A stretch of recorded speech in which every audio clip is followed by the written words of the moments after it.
Have you ever finished a performance review feeling pretty good, only for your boss to lean forward and say, the next step is to be more strategic? You nod like this sentence has a normal, universally accepted meaning. Then you leave the room wondering whether you need a 5-year plan, a chessboard, or a new vocabulary involving the word synergy. Be more strategic is one of the most common pieces of workplace feedback and one of the least useful when nobody translates it. It usually does not mean have more ideas. It does not mean talk in bigger words, and it definitely does not mean turn every email into a keynote about the future of the industry. It means your work is visible as execution, but not yet visible as judgment. That distinction matters. Execution proves you can complete the task. Strategic judgment proves you understand which task matters, what it changes, what could happen next, and what trade-off the business is actually making. Once you see that be more strategic stops being mystical feedback. It becomes 4 specific shifts you can practice before, during, and after the work. First, why do capable people get labeled tactical? Because competence creates a strange camouflage. You receive a problem, solve it quickly, and return the answer. Everyone is relieved. Nobody sees the reasoning you used, the risks you rejected, or the consequences you anticipated. The cleaner your execution looks, the easier it is for other people to assume you simply followed instructions. So you respond by working even harder, more analysis, more detail, more color-coded tabs. Your spreadsheet develops a small metropolitan government. But volume is not altitude. More work does not automatically show a broader view. Sometimes it only makes the task look heavier. Strategic work makes choices visible. The first shift is from task to outcome. A tactical update says, I finished the customer report. A strategic update says, the report shows onboarding is where we lose the most customers, so I recommend fixing that before we spend more on acquisition. Same work, different signal. The first version proves completion. The second connects the work to an outcome and a decision. Before starting any important assignment, ask, what decision will this work help someone make? If there is no decision, ask what behavior, result, or risk is supposed to change.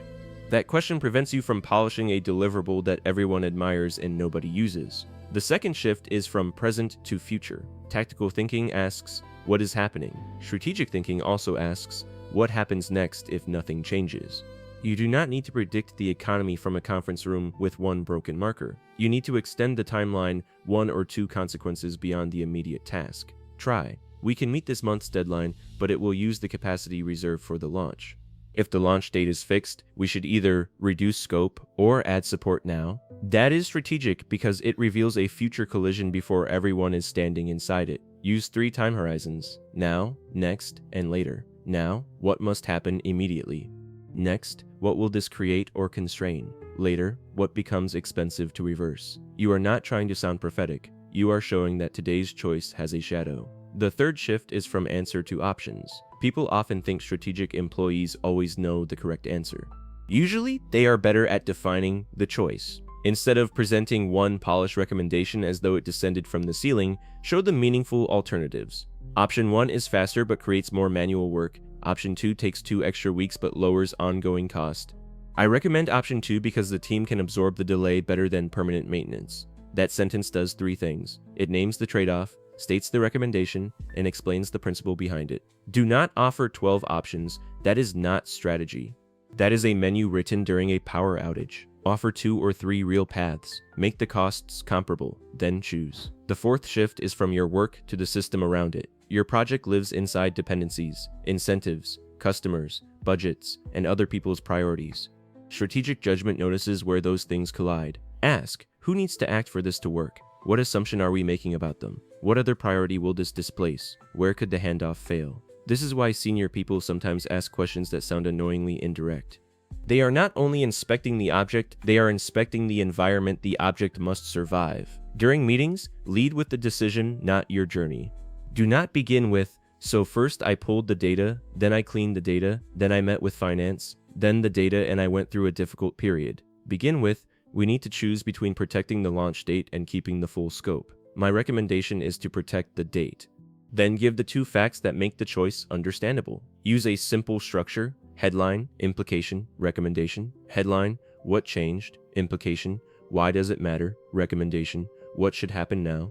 This structure makes your judgment visible before the room gets lost inside your process. And when you disagree, connect your concern to the shared goal. If speed is the priority, I support this route. If retention is the priority, the current plan creates a risk we should resolve first.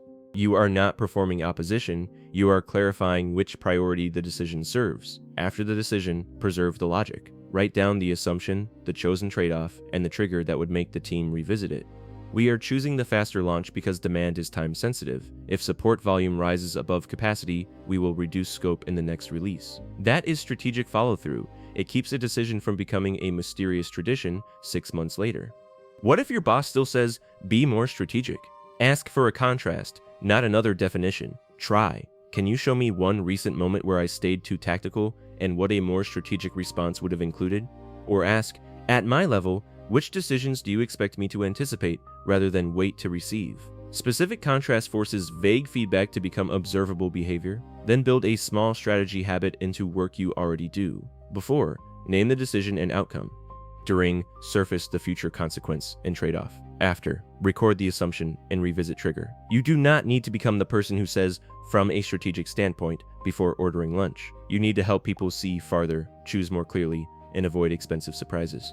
That is what be more strategic actually means. Not more theater, better judgment made visible.